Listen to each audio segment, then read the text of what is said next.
বিদেশে কর্মরত বাংলাদেশি শ্রমিকরা দেশের অর্থনীতির অন্যতম প্রধান চালিকা শক্তি। প্রতি বছর তাদের পাঠানো রেমিটেন্স দেশের বৈদেশিক মুদ্রার রিজার্ভ শক্তিশালী করে, অর্থনীতিকে সচল রাখে এবং লাখো পরিবারকে আর্থিক নিরাপত্তা দেয়। কিন্তু সেই প্রবাসীদের অনেকে যখন কর্মস্থলে দুর্ঘটনা, অসুস্থতা কিংবা মারা যান, তখন তাদের পরিবারের পাশে দাঁড়ানোর জন্য যে বীমা সুবিধা থাকার কথা, বাস্তবে তা পেতে বছরের পর বছর অপেক্ষা করতে হচ্ছে। বর্তমানে প্রবাসীদের বীমা দাবির প্রায় ৭০ কোটি টাকা আটকে থাকার বিষয়টি নতুন করে আলোচনা এসেছে। সংশ্লিষ্টদের মতে এই অর্থ আটকে থাকার অন্যতম কারণ রাষ্ট্রীয় প্রতিষ্ঠান জীবন বীমা কর্পোরেশন জেবিসি এবং ওয়েজ আর্নার্স কল্যাণ বোর্ডের মধ্যে দীর্ঘদিনের সমন্বয়হীনতা, জটিল প্রশাসনিক প্রক্রিয়া এবং দাবি নিষ্পত্তিতে ধীরগতি। চলুন আগে নজর দেওয়া যাক প্রবাসী বীমা প্রকল্প কি। দর্শক, বাংলাদেশ থেকে বৈধভাবে বিদেশে কর্মসংস্থানের জন্য যাওয়া কর্মীরা নির্ধারিত ফি পরিশোধের মাধ্যমে বিভিন্ন ধরনের কল্যাণ সুবিধার আওতায় আসেন। এর মধ্যে অন্যতম হলো জীবন বীমা সুবিধা। যদি কোনো প্রবাসী বিদেশে কর্মরত অবস্থায় মারা যান অথবা নির্দিষ্ট শর্ত অনুযায়ী স্থায়ী অক্ষমতার শিকার হন, তাহলে তার পরিবার নির্ধারিত অঙ্কের বীমা অর্থ পাওয়ার অধিকারী। এই অর্থের উদ্দেশ্য হলো হঠাৎ উপার্জনক্ষম ব্যক্তি হারানো পরিবারের আর্থিক সংকট কিছুটা হলেও লাঘব করা। কিন্তু বাস্তবে দেখা যাচ্ছে কাগজে কলমের সুবিধা থাকলেও অর্থ হাতে পৌঁছতে বছরের পর বছর লেগে যাচ্ছে। এ পরিস্থিতির জন্য মূলত রাষ্ট্রীয় প্রতিষ্ঠান জীবন বীমা কর্পোরেশন ও ওয়েজ আর্নার্স কল্যাণ বোর্ডের মধ্যে বীমা দাবি নিষ্পত্তিতে দীর্ঘসূত্রতা ও সমন্বয়হীনতাকে দায়ী করছেন সংশ্লিষ্টরা।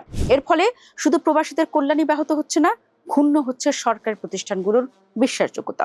আধুনিক জেনারেল হাসপাতাল ও উন্নত প্রযুক্তি এবং অভিজ্ঞ চিকিৎসক দলের নিরলস প্রচেষ্টায় আমরা আছি আপনার পাশে। ডেল্টা হাসপাতাল, মায়ের মতোই যত্নশীল। ওয়েজ আর্নার্স কল্যাণ বোর্ডের তথ্য অনুযায়ী 2019 সাল থেকে চলতি বছরের মে পর্যন্ত 57,73,062 প্রবাসী কর্মী এই বীমা কর্মসূচির আওতায় এসেছেন।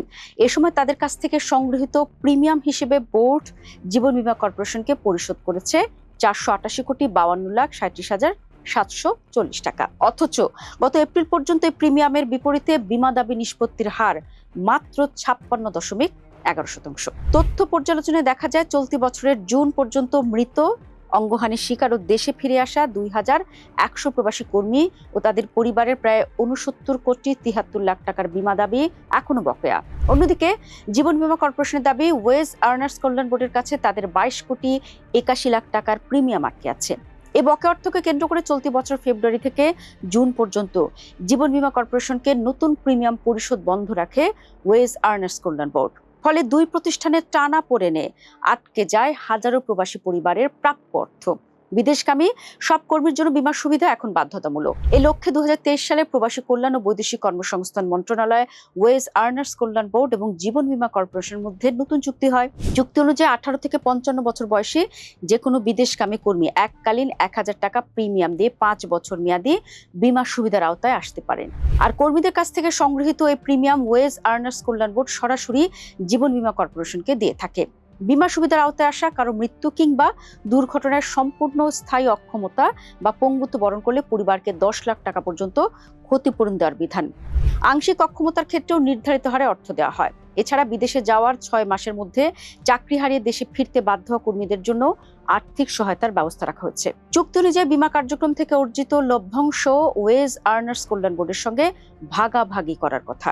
বীমা দাবি পরিশোধের বিলম্বের পেছনে দুই প্রতিষ্ঠানের মধ্যে সফটওয়্যার ও ডেটা ব্যবস্থাপনার সমন্বয়হীনতা বড় কারণ হিসেবে উঠে এসেছে। জীবন বীমা কর্পোরেশনের দাবি ওয়েজ আর্নার্স কল্যাণ বোর্ড নতুন MIS, যেটি ম্যানেজমেন্ট ইনফরমেশন সিস্টেম, এই সফটওয়্যার চালু করলেও সেটির সঙ্গে জেবিসির সিস্টেম সমন্বিত হয়নি। ফলে 56 কোটি টাকার বেশি দাবির নথিতে দীর্ঘদিনের ব্যাকলগ তৈরি হয়। একই সঙ্গে বোর্ডের কাছে 22 কোটির বেশি টাকার প্রিমিয়ামও বকেয়া রয়েছে বলে দাবি প্রতিষ্ঠানটির। অন্যদিকে 2023 সালের সংশোধিত চুক্তিতে বীমার মেয়াদ 2 বছর থেকে 5 বছরে উন্নীত করা এবং ক্ষতিপূরণের পরিমাণ 4 লাখ থেকে বাড়িয়ে 10 লাখ টাকা করায় আর্থিক ভারসাম্য নষ্ট হয়েছে বলেও দাবি করছে জীবন বীমা কর্পোরেশন। তাদের হিসাবে বর্তমান ধারায় চলতে থাকলে চুক্তির মেয়াদ শেষে সম্ভাব্য ঘাটতির পরিমাণ দাঁড়াতে পারে প্রায় 1,355 কোটি টাকায়।